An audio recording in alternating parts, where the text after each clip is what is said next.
Hi guys, well today we're going to be having a look at a mid-tower chassis which Corsair announced just this week. This is the SPEC-04. Now if you've already seen the SPEC-04 then you'll see a key likeness to that case. The SPEC-04 could be probably regarded as its little brother.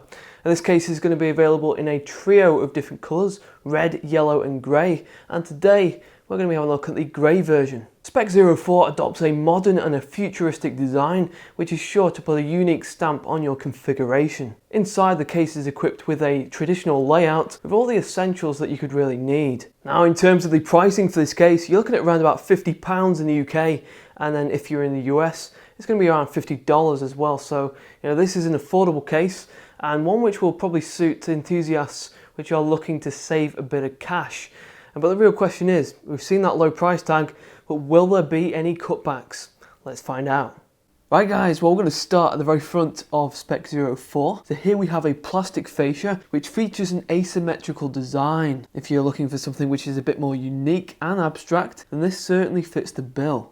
Now as you can see, this panel does have areas of ventilation, which is mostly over to the left side there, so that will be interesting to see if that affects the cooling capabilities. Something to be aware of is that that mesh does rattle a little bit. Fitment and quality isn't as good as we'd see on a higher end case. So as you can clearly see, because of the layout of that front panel, there are no 5 1/4 drive bays, so look elsewhere if you're still holding on to that optical drive.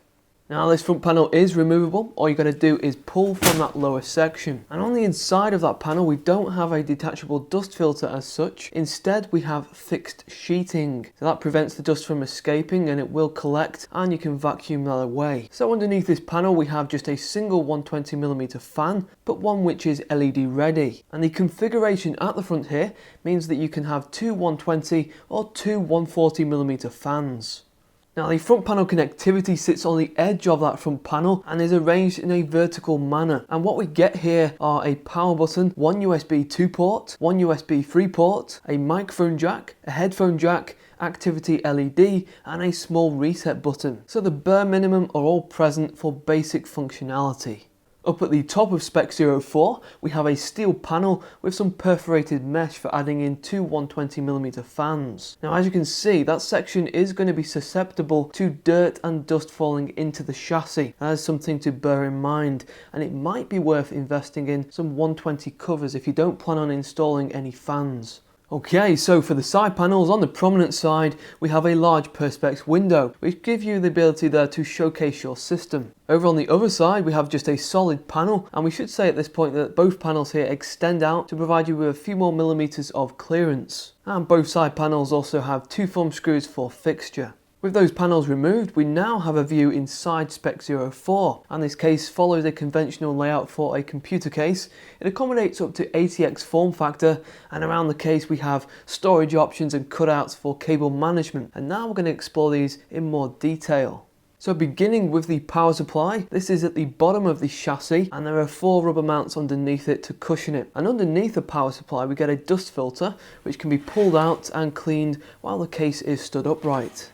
Above the power supply we have a series of 7 PCI covers. Each of those have the ventilation cutouts. However, Corsair has opted for standard screws here instead of thumb screws, so you will need to get that trusty screwdriver back out. Above this, while we have space for a 120mm exhaust fan, there isn't one provided, and so in its stock configuration you will be relying on that single 120 from the front to drive air across the system. And as we've already mentioned at the top there, we have two 120mm fan spots, but with space being very tight, it isn't possible to squeeze in a radiator plus the fans as well. In the usual space where we'd have an optical bay for a DVD drive, Corsair has applied mounting coils for 2 SSD placements. And you can see we've already installed one, you just need to apply screws to the underside.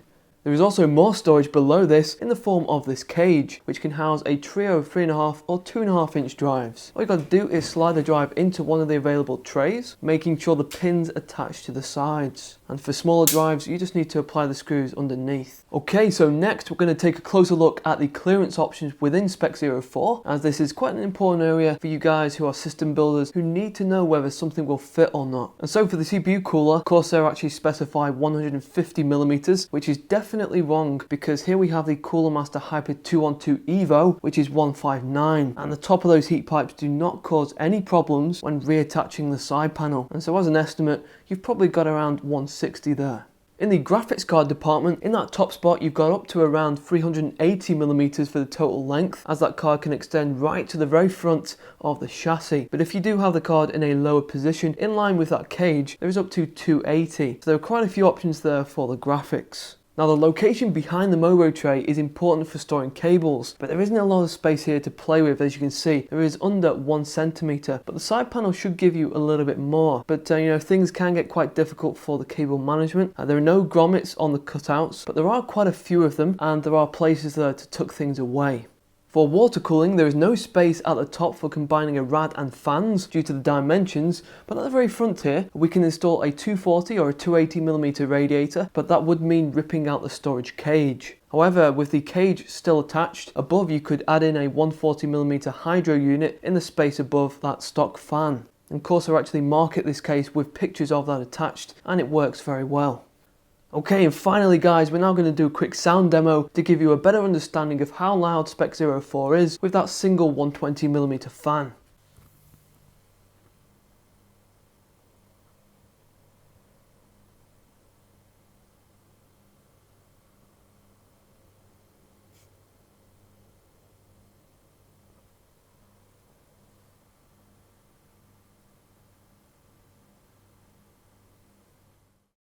So that is the lowdown on Corsair's new SPEC-04. So the styling is quite a bit different to what Corsair usually bring to the table, but it isn't too flamboyant. You know, this version here in the grey is obviously quite a bit toned down, but if you are wanting to add in some colour, then there is always that red and that yellow option as well. One thing which I think is pretty clear from this review is that SPEC-04 is a basic case. You know, it has all of those essentials that you really need to get up and running without spending a lot of cash. And so inside, we've got the allocation there for big CPU coolers up to 160mm in height, high performance graphics cards, no problem whatsoever. And we can install SSDs and even some water cooling as well. Though in that regard, it is a little bit limited. You know, there are certain compromises on the sizes. Adding in a 240 or a 280mm radiator up at the top, a closed loop, is quite a popular pursuit nowadays. But in this mid-tower, unfortunately, we can't do it because of the space up at the top there, the dimensions. But all in all, this is a good value for money case. It's a good option for you guys if you're upgrading, you're looking for an enclosure, but you need to keep those costs down. And so if you guys are interested in seeing what the performance is like in terms of the cooling, please head over to the full review, which is going to be on the screen and in the description very soon. Thanks for watching today, guys. Please support the channel if you enjoyed this content. Take care, and I will see you guys next time.